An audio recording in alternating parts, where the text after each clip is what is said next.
हरिः ॐ सुमनसवन्दितसुन्दरि माधविचन्द्रसहोदरि हेममये मुनिगणमण्डितमोक्षप्रदायिनि मञ्जुलभाषिणि वेदनुते पङ्कजवासिनि देवसुपूजित सद्गुणवर्षिणि शान्तियुते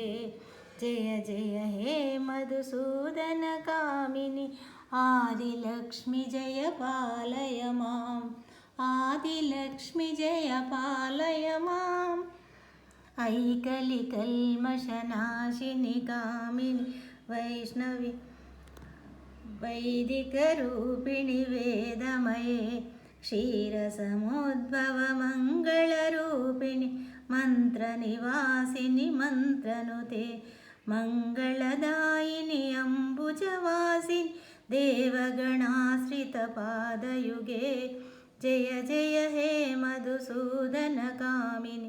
धान्यलक्ष्मि सदा पालय माम् धान्यलक्ष्मि सदा पालय माम् जय वरवर्णिनि वैष्णवि भार्गवि मन्त्रस्वरूपिणि मन्त्रमये सुरगणपूजित शीघ्रफलप्रद ज्ञानविकासिनि शास्त्रमते भवभयहारिणि पापविमोचनि साधुजनाश्रितपादयुते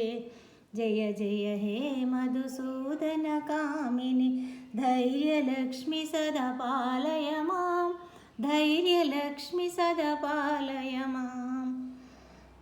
जय जय दुर्गतिनाशिनि कामिनि वैदिकरू सर्वफलप्रदशास्त्रमये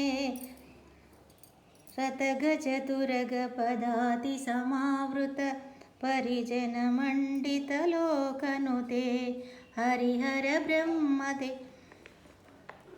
सुपूजितसेविततापनिवारिणि पादयुते जय जय हे मधुसूदनकामिनि गजलक्ष्मीरूपेण पालय माम् गजलक्ष्मीरूपेण पालय माम् ऐकगवाहिनि मोहिनि चक्रिणि रागविवर्धिनि ज्ञानमये गुणगणवारधि लोकहितैषिणि स्वरसप्तभूषितगाननुते मनुजसुरासुर मानववन्दितपादयुगे जय जय हे मधुसूदनकामिनि सन्तानलक्ष्मी पालय माम् सन्तानलक्ष्मी पालय माम् जय कमलासनि सद्गतिदायि ज्ञानविकासिनि गानमये अनुदिनमर्चित कुङ्कुम धूसरभूषितवासितवाद्यनुते कनकधरास्तुतिवैभववन्दित शङ्करदेशिकमान्यपदे जय जय हे मधुसूदनकामिनि विजयलक्ष्मि सदा पालय माम् विजयलक्ष्मि सदा पालय माम् प्रणतसुरेश्वरि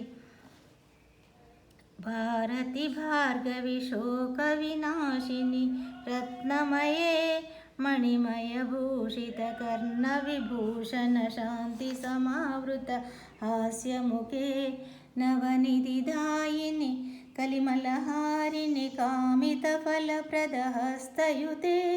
जय जय हे मधुसूदनकामिनि विद्यालक्ष्मि सदा पालय माम् विद्यालक्ष्मि सदा पालय माम् धिमि धिमि दिन्दिमि दिन्दिमि दिन्दिमि दुन्दुभिनादसुपूर्णमये घुम घुम घुङ्घुम घुङ्घुम घुङ्घुम शङ्खनिनादसुवाद्यनुते वेदपुराणेतिहाससुपूजित वैदिकमार्गप्रदर्शयुते जय जय हे मधुसूदनकामिनि धनलक्ष्मीरूपेण पालय माम् धनलक्ष्मीरूपेण पालय माम् इति अष्टलक्ष्मी स्तोत्रं सम्पूर्णम्।